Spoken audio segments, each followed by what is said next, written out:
So yeah, I was here for the very first Clusterfuck's birthday, 1 year old. Clusterfuck! What you're forgetting though is that it's not just Clusterfuck's birthday. Today is Father's Day. This one's for all the fathers out there. I'm a father. Any fathers in the room? Yay! Yeah, that's the noise we make. Thank you. Okay, this is my Father's Day poem. It's called The Vasectomy. I made the choice some years ago to stop procreating. My sperm must go. When I told my wife, I thought it might have shocked her, but it turned out she'd already booked me in with a doctor. Off I went to the family doc, trusting he wouldn't laugh at my nervousness. He said the lake and no throb, I've heard it's quite sore, and besides you don't know when you might want some more. What if you're 40 and you wake up one day wanting a baby, what then will you say? Honestly, doc, I don't think an urge is reason enough to keep life in my splodge. And as you know, I've already got 2, and that's quite enough. Goodbye and thank you. I met with the surgeon on June 24. He asked me again if I really was sure. I confirmed that I was, and he said, fair enough. Jump up on that bench and show me your stuff.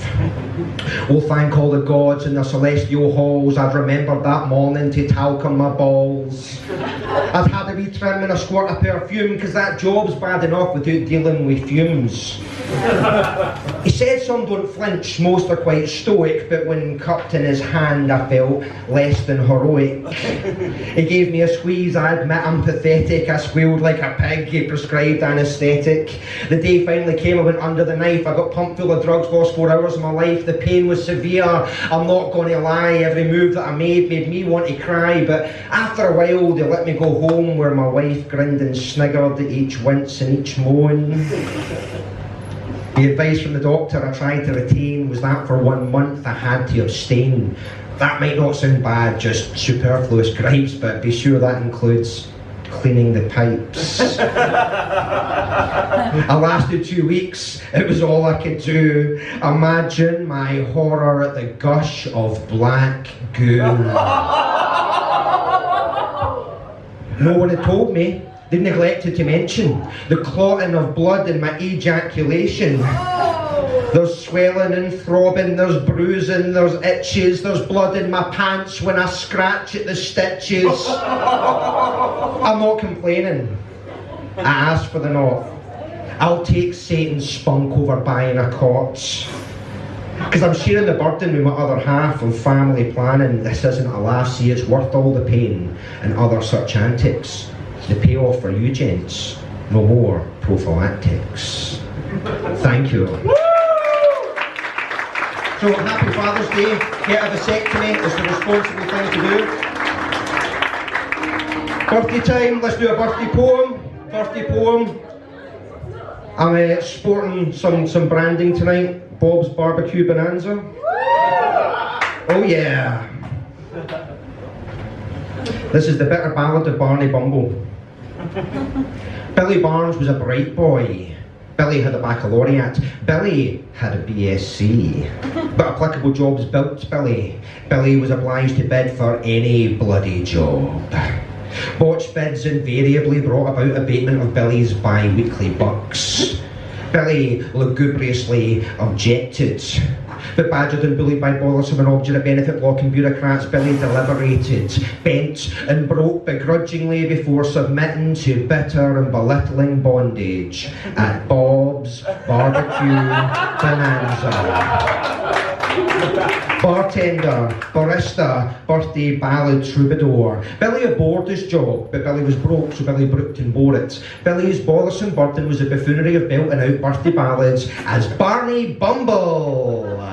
Barney Bumble, the bombastic bebop bagaceratops. Billy abhorred his debasing burden. Being Barney Bumble was unbecoming of Billy's ambition, brains and breeding. The burgeoning bankruptcy buckled his backbone, and by February Billy was a broken and beaten semblance of bright Billy Barnes, BSc. Barney Bumble, regrettably, was booked for Brandon Brooks' birthday. Boorish, bulking Brandon Brooks' birthday bash was a barbarous business. Barney Bumble was bumped and budged and bitten. Brandon Brooks' big brainstorm was a bruising boot brought to bear on Barney's bulbous bum. Barney, Bumble, tumble blindly, blindly tumbling in a breakneck bear, and Barney tumbled on Brandon Brooks' back. Brandon Brooks' back broke in dents. Badly. Brandon's baguettes were bitter and broken by Brandon's immobilisation. Billy Barnes was buggered. Billy begged for benevolence, but Beefy Bob betrayed Billy by blabbering the blower to the old Bill, who barged in boisterously. Briskly bound and bundled by the borough Bobby, Billy's barren bank balance. Briskly bound and bundled by the borough Bobby, Billy's barren bank balance barred, obtaining the back end of a capable brief. Billy's debut at the Old Bailey went predictably badly. Broken, browbeaten and bedraggled, Billy was brought before the implacable beak, beset, berated, belittled by everybody.